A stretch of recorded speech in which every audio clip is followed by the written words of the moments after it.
दोस्तों, इस धरती पर सभी को यही लगता है कि मेरे जीवन में जो दुख है ऐसा किसी और के जीवन में नहीं है।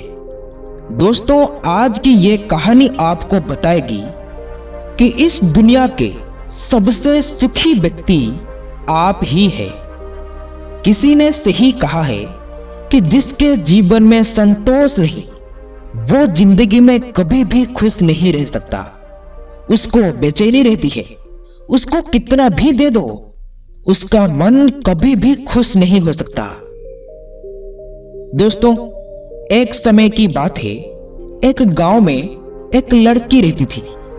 वो लड़की सुंदर नहीं थी और उसका कोई भी नहीं था। वो अकेले ही रहा करती थी। वो खुद ही मेहनत करती थी और अपने लिए 2 वक्त की रोटी का प्रबंध किया करती थी। यूं तो उसे 2 वक्त की रोटी मिल ही जाया करती थी, लेकिन फिर भी वो अपने आप में खुश नहीं थी। उसे दुनिया में सभी लोग सुखी नजर आते थे और सभी लोग खुशहाल नजर आते थे।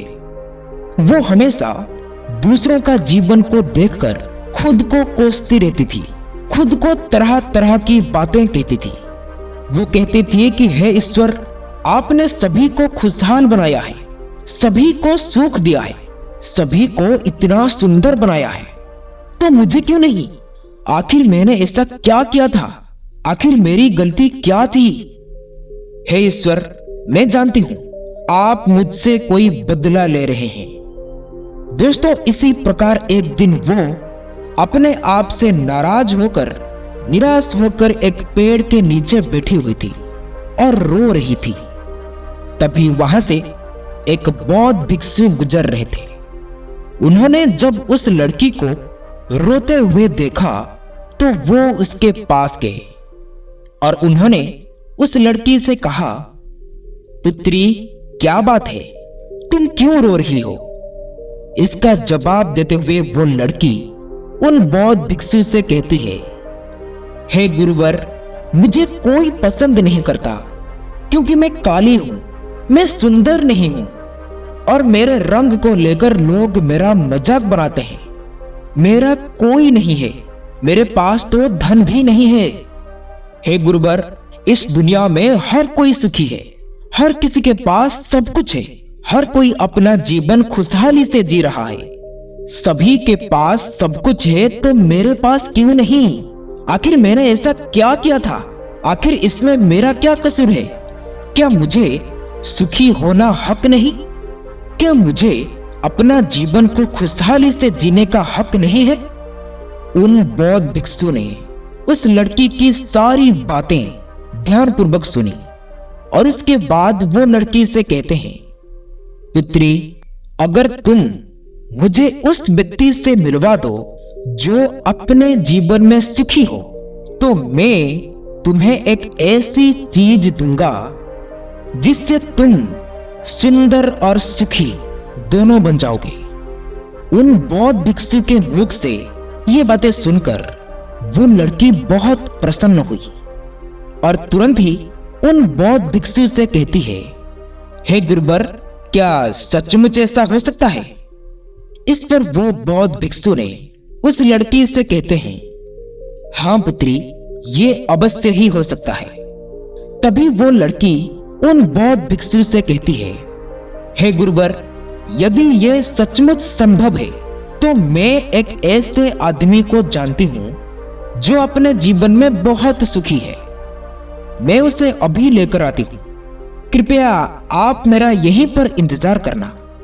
इस पर बौद्ध भिक्षु ने उस लड़की से कहते हैं, जाओ पुत्री, जब तक तुम वापस नहीं लौटोगी मैं तुम्हारा यहीं पर इंतजार करूंगा। दोस्तों, इतना कहकर वो लड़की वहां से भागी भागी अपने मालिक के पास पहुंची जो कि एक किसान था। उस लड़की ने जाकर किसान से कहा, मालिक, आप मेरे साथ चलिए। मुझे एक बौद्ध भिक्षु मिले हैं जिन्हें मैं आपसे मिलवाना चाहती हूं, क्योंकि उन्होंने कहा है कि अगर मैं एक ऐसे सुखी व्यक्ति को उनके पास ले जाऊंगी जो अपने जीवन में सुखी हो तो वो मुझे सुंदर और सुखी बना देंगे। उस लड़की की आवाज को सुनकर वो किसान दुखी होकर उस लड़की से कहता है, अरे बेटी, मैं तुम्हें कहां से सुखी लगता हूं? इस पर वो लड़की उस किसान से कहती है, मालिक, आपके पास तो सब कुछ है। आपके पास तो घर है, अच्छा खाने के लिए है, रहने के लिए अच्छा मकान है, आपका अपना परिवार है, और तो और आपके पास पर्याप्त धन भी है, तो आप दुखी कैसे हो सकते हो? इस पर वो किसान जवाब देते हुए कहता है, अरे मूर्ख, मेरी फसल अच्छी नहीं हो रही है, इसलिए उनके दाम भी अच्छे नहीं मिल रहे हैं, और राजा को लगान भी देनी है, और मेरे पास तो अब इतने पैसे भी नहीं है कि मैं फिर से अच्छी किस्म का बीज खरीद सकूं। और इस बार के बरसात में मेरी सारी की सारी फसल भी खराब हो गई। अब तो मेरे हालत और भी अधिक खराब हो चुके हैं, और ऐसे हालातों में मैं सुखी कैसे रह सकता हूं? तुम जाओ, किसी और को ढूंढ लो जो सचमुच में सुखी हो। इस पर वो लड़की अपने मालिक से कहती है, मालिक, तो आप ही बताइए, आपके हिसाब से कौन सबसे ज्यादा सुखी है, जिससे मैं अपने साथ ले जा सकूं? इस पर वो किसान कुछ देर से विचार करके उस लड़की से कहता है, बेटी, मुझे लगता है कि व्यापारी बहुत सुखी है, क्योंकि उन्हें ना तो फसल उगाने की चिंता है और ना ही फसलों को देखरेख करने की चिंता है। उन्हें तो बस फसल खरीदनी होती है, और वो उसे कहीं से भी खरीद सकते हैं, और तो और वे अन्य चीजों का भी व्यापार करते हैं जिनको मौसम से कोई लेना देना नहीं होता है। और ये व्यापारी लोग हमेशा कहीं ज्यादा अधिक धन भी कमाते हैं, और लोग उनका आदर सम्मान भी करते हैं। मुझे लगता है कि वही सबसे सुखी है, इसलिए तुम उन्हीं के पास जाओ। और वो लड़की अपने मालिक की बात सुनकर वहां से भागी भागी एक व्यापारी के पास जा पहुंची, और उस व्यापारी से कहती है, मालिक, आप मेरे साथ चलिए, मुझे एक बौद्ध भिक्षु मिले हैं जिन्हें मैं आपसे मिलवाना चाहती हूँ, क्योंकि उन्होंने कहा है कि किसी ऐसे सुखी व्यक्ति को ले आओ जो सचमुच सुखी हो, और उसके बाद वो मुझे एक ऐसी चीज देंगे जिससे मैं सुंदर और सुखी दोनों हो जाऊंगी। उस लड़की की बात को सुनकर वो व्यापारी दुख भरे शब्दों में उस लड़की से कहता है, अरे, हमारे जीवन में कहां सुख है? चारों ओर से तो हमें दुख ने ही घेर रखा है। चोर, लुटेरा, हमें सबका ध्यान रखना पड़ता है, और व्यापार में अभी बहुत घाटा भी चल रहा है, और तो और राजा हमसे अतिरिक्त कर्ज भी वसूल कर रहे हैं, जिससे व्यापार करने में बहुत दिक्कत आने लगती है। हमें सुरक्षा भी नहीं मिल पा रही है। जीवन में हमेशा कोई ना कोई संकट मंडराता ही रहता है। मुझे तो ऐसा लगता है कि मुझसे बड़ा दुखी तो इस दुनिया में और कोई नहीं होगा। इस पर वो लड़की उस व्यापारी से कहती है, परंतु मालिक, आपके पास तो इतना धन है, आपके पास तो इतनी जमीन जायदाद है, आपके पास तो इतना अन्न चावल है, रहने के लिए इतना बड़ा मकान है, और खाने पीने के लिए हर प्रकार की सुविधाएं हैं, परंतु इसके बाद भी आप दुखी हैं।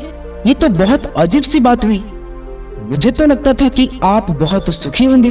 खैर, कोई बात नहीं, परंतु कृपया करके मुझे कोई ऐसा व्यक्ति बताइए जो आपके हिसाब से बहुत सुखी हो, जिससे मैं उन बौद्ध भिक्षु के पास ले जा सकता हूँ।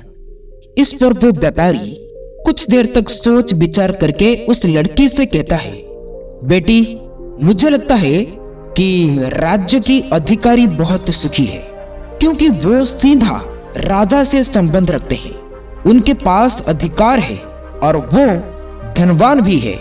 वो तो चोर, लुटेरे और डकैतों से भी नहीं डरते, और वही लोग तो हमसे धन भी वसूल करते हैं, और हमें उनके सामने झुकना ही पड़ता है, और सभी लोग उनका बहुत मान सम्मान भी करते हैं। तो मुझे नहीं लगता कि उनके जीवन में कोई भी दुख होगा, और मुझे ये लगता है कि वही सबसे सुखी व्यक्ति है। काश मैं भी राजा के एक अधिकारी होता, तो मैं भी अपना जीवन आराम से बिता रहा होता। इस पर वो लड़की उस व्यापारी से कहती है, मालिक, क्या आप किसी अधिकारी को जानते हैं? क्या आप मुझे उनसे मिलवा सकते हैं? मैं उन्हें अपने साथ ले जाऊंगी। अगर वो सबसे सुखी हुए तो उसके बाद मुझे वो बौद्ध भिक्षु कुछ ऐसी चीज देंगे जिससे मैं भी सुंदर और सुखी हो जाऊंगी। बताइए मालिक, क्या आप मुझे किसी अधिकारी से मिलवा सकते हैं? मैं आपकी बहुत आभारी रहूंगी।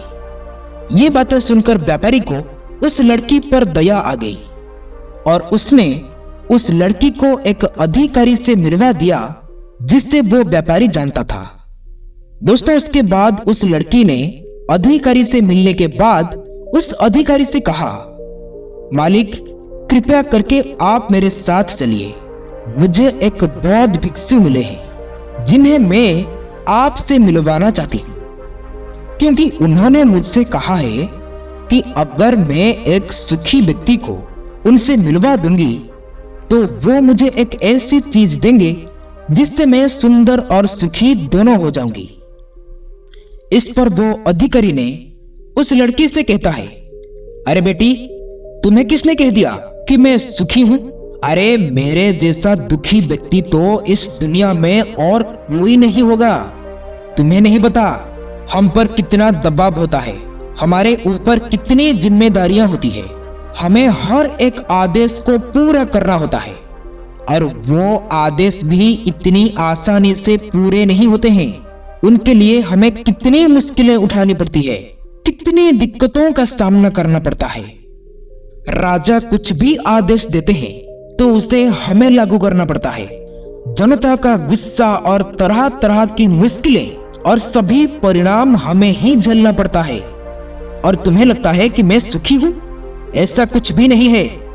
अगर वो बौद्ध भिक्षु तुम्हें सुखी कर दे तो तुम उसे मुझे भी मिलवा दो, जिससे मैं भी सुखी होना चाहता हूं। मुझे भी अपना जीवन खुशहाली से बिताना है। भला अधिकारी होकर मुझे क्या मिला? बस रोज रोज की तरह तरह की तनाव के सिवा और कुछ भी नहीं। ये बात को सुनकर वो लड़की आश्चर्य से उस अधिकारी से कहती है, मालिक, जहां तक मैं सोचती थी कि आप सबसे सुखी हैं, लेकिन आप भी सुखी नहीं लग रहे हैं। परंतु आपको क्या लगता है, क्या इस दुनिया में कोई ऐसा व्यक्ति है जो सबसे सुखी होगा? क्या आप मुझे उनसे मिलवा सकते हैं? मैं आपकी बहुत बहुत आभारी रहूंगी। उस लड़की की सारी बातें सुनने के बाद उस अधिकारी को भी उस लड़की पर दया आ गई। उस अधिकारी ने उस लड़की से कहा, देखो, मुझे तो ऐसा लगता है कि इस पूरे राज्य में केवल एकमात्र ही ऐसे व्यक्ति है जो सुखी है, और वो है इस राज्य का राजा। मुझे तो केवल वही सुखी लगते हैं, क्योंकि उन्हें किसी की सुननी नहीं पड़ती। वो तो नियम बनाते हैं, आदेश देते हैं, सुरक्षा के घेर में रहते हैं और सब उनके सामने झुकते भी हैं। ना उन्हें धन की कमी है और ना ही जमीन जायदाद की। ये सारी धरती तो उन्होंने जीत लिया है। वो सबके मालिक है और हमारे राज्य में सबसे ऊंचा भी वही है। वही है जो एकमात्र सुखी व्यक्ति है। काश मैं भी किसी राजा के घर पर जन्मा होता तो आज मैं भी बहुत सुखी होता। उस अधिकारी की ये बातें सुनकर वो उस अधिकारी से कहती है, मालिक, आपसे बस एक विनती है। क्या आप मुझे एक बार राजा से मिलवा सकते हैं? मेरे पर बस इतना कृपा कीजिए, बहुत एहसान होगा। बस मुझे एक बार राजा से मिलवा दे। मैं उनसे कुछ पूछना चाहती हूँ। लड़की का चेहरा देखकर अधिकारी को लड़की पर दया आ गई। उसने कहा, चलो ठीक है, मैं तो अभी राज दरबार ही जा रहा हूं। एक काम करो, तुम भी मेरे साथ ही चलो और वहां पर राजा से जो पूछना है पूछ लेना। इतना कहकर वो अधिकारी उस लड़की को राज दरबार में ले गया। राज दरबार में पहुंचने के बाद अधिकारी की विनती करने पर राजा उस लड़की की बात को सुनने के लिए तैयार हो गए और उस लड़की को राज दरबार में बुलाया गया। राजा ने उस लड़की से कहा, बेटी, तुम अपने बात निडर होकर कहो, तुम्हें क्या कहना है, तुम मुझसे क्या पूछने आई हो। इस पर वो लड़की थोड़ा घबराते हुए और थोड़ा डरते हुए उस राजा से कहती है, हे राजन, मैं एक संपूर्ण सुखी व्यक्ति को ढूंढ रही हूं, क्योंकि मुझे एक भिक्षुक मिले हैं और उन्होंने मुझसे कहा है कि यदि तुम कोई ऐसा सुखी व्यक्ति को मिलवा दो तो मैं तुम्हें एक ऐसी चीज दूंगा जिससे तुम सुंदर और सुखी दोनों हो जाओगी। तो हे राजन, काफी लोगों से मिलने के बाद मुझे ये पता चला कि आप ही है जो इस दुनिया में एकमात्र सुखी व्यक्ति है। तो क्या आप मेरे साथ उस भिक्षु से मिलने के लिए चलेंगे? आपका बड़ा एहसान होगा। राजा ने उस लड़की की बात को ध्यानपूर्वक सुनते हैं और उसके बाद जोर जोर से हंसने लगते हैं और उस लड़की से कहते हैं, अच्छा, सबकी तरह तुम्हें भी लगता है कि मैं इस दुनिया का सबसे सुखी व्यक्ति हूं? लेकिन यदि कोई मुझसे पूछे कि इस दुनिया में सबसे दुखी व्यक्ति कौन है, तो वो मैं ही हूं। मेरे पास नींद नहीं है, मेरे पास आराम नहीं है, मैं तो आराम से सो भी नहीं पाता हूं। अंगरक्षक हमेशा मेरे आसपास रहते हैं, उनके बिना तो मैं अकेले कहीं पर भी नहीं जा सकता। जरा सा भी आहट होती है तो नींद टूट जाती है। डर तो हमेशा लगा रहता है, क्योंकि मेरे दुश्मन मेरे घर में ही रहते हैं, जिनका मुझे पता तक नहीं है कि कौन कब और कहां से मुझ पर वार कर दे। कोई नहीं कह सकता यहां पर बैठे सभी लोग मेरे दुश्मन ही तो हैं, वे सभी मेरे शत्रु ही तो हैं। यहां पर बैठे हर व्यक्ति मेरे राज दरबार का ही है, किंतु मुझे सभी व्यक्ति पर शक करना पड़ता है। हर एक सांस मुझे भारी मालूम पड़ती है। इतने बड़े राज्य की जिम्मेदारी उठाना इतना आसान तो नहीं है, परंतु तुम्हें लगता होगा कि राजा के पास तो सभी ऐसो आराम है, धन है, दौलत है, जमीन जायदाद है, उनके पास तो किसी भी चीज का कमी नहीं है और इसी हिसाब से तो उन्हें सुखी होना चाहिए। किंतु मैं तुम्हें बता दूं कि ये सब सुख नहीं देते हैं। इस पर वो लड़की राजा से कहती है, हे राजन, क्षमा कीजिएगा, परंतु यदि सुख धन दौलत नहीं देती, राज्य नहीं देता, जमीन जायदाद नहीं देती और ऐश आराम नहीं देता, कम से कम सुंदरता तो सुख देती है। इस पर वो राजा एक बार फिर से मुस्कुराते हुए उस लड़की से कहते हैं, पुत्री, सुंदरता जो मैंने देखी है, जो लोग शक्ल से सुंदर होते हैं उनके मन सुंदर नहीं होते। वे लोग तो एक मुखौटा लगाकर घूमते रहते हैं। वे तो सिर्फ दूसरों को दिखाते हैं कि मैं कितना सुंदर हूं, लेकिन समय सबकी सुंदरता को छीन लेती है। बल्कि एकमात्र सुंदरता मन में ही रहती है और जिनका मन सुंदर है वो हमेशा ही सुंदर रहता है। इस पर वो लड़की राजा से कहती है, हे महाराज, तो आप ही बताइए कि आपके हिसाब से इस दुनिया में सबसे सुंदर और सुखी कौन है? इस पर वो राजा लड़की से कहता है, पुत्री, मेरे हिसाब से तो एक गरीब व्यक्ति जो 2 वक्त की रोटी का प्रबंध कर सके, बस इतना ही, जो किसी भी तंत्र बिना और किसी भी बंदिशों के बिना किसी भी दिशा में घूम सके, उसे कुछ भी छीन जाने का डर ना हो, कुछ भी लूट जाने का ख्वाब ना हो, जिसे रात को अच्छी नींद आती हो। मुझसे पूछोगे तो सबसे ज्यादा सुखी वही होगा। और इस हिसाब से मैं तुम्हें देखता हूं कि तुम सबसे सुखी व्यक्ति हो। तुम्हारे पास नींद है, अच्छा मन है, चारों दिशाएं हैं और कोई डर नहीं, कोई साजिश नहीं, कोई षड्यंत्र नहीं, बस जीवन है, खुला जीवन। मेरे हिसाब से तो तुम ही सबसे सुखी हो।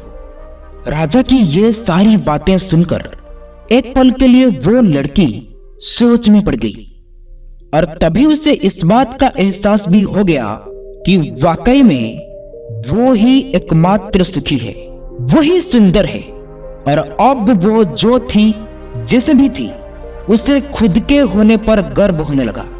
पूरे दिन यहां वहां भटकते हुए आखिरकार थक हार कर संपूर्ण सुख लिए वो चेहरे पर मुस्कान ली। प्रकृति से बात करते हुए वो उन बौद्ध भिक्षु के पास वापस लौटी और उसने उस बौद्ध भिक्षु से कहा, हे गुरुवर, मैं यहां से गई थी तो मुझे लग रहा था कि मैं ही सबसे दुखी हूं और मैं ही सबसे बदसूरत हूं, लेकिन यहां से जाने के बाद जैसे जैसे मैं लोगों से मिलती गई, मुझे ये एहसास होने लगा कि इस दुनिया में सबसे सुखी व्यक्ति तो मैं ही हूं।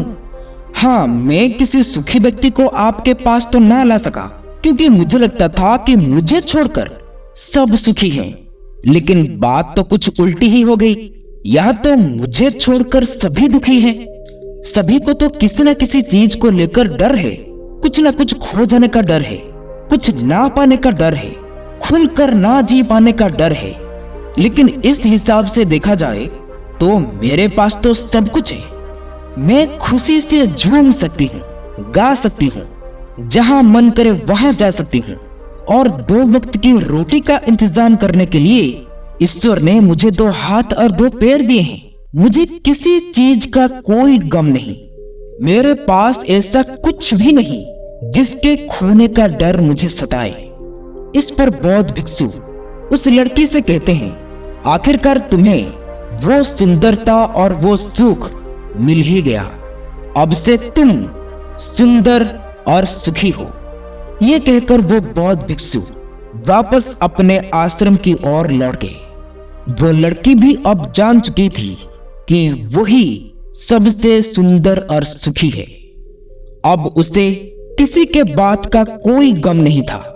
वो कभी अपने आप को अब कोस नहीं रही थी, बल्कि वो अपने आप में हमेशा खुश रहती थी, हमेशा मस्त रहती थी।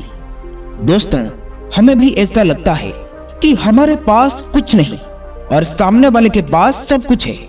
वो कितना सुखी है, उसके पास हर चीज है, हर ऐसो आराम है, हर सुविधाएं हैं, किंतु ऐसा नहीं है। ये केवल आपके देखने का नजरिया है, बल्कि असली सुख तो आपके पास ही है, और वो है संतुष्टि।